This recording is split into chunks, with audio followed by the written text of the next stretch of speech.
আজকে বানাবো সবুজ কড়াইয়ের তরকা। তার জন্য আমি কড়াইটাকে ভালোভাবে ধুয়ে নিয়ে প্রেসারে দিয়ে দেবো টমেটো, পেঁয়াজ আর কাঁচা লঙ্কাও দিয়ে দেবো।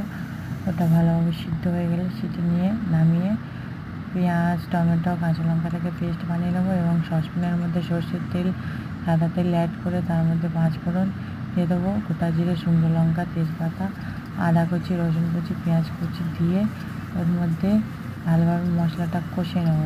ওর মধ্যে দিয়ে দেবো সবুজ কড়াইটা এবং তারপর ওটাও ভালোভাবে কষিয়ে নেবো যাতে মাখা মাখা মতো হয়।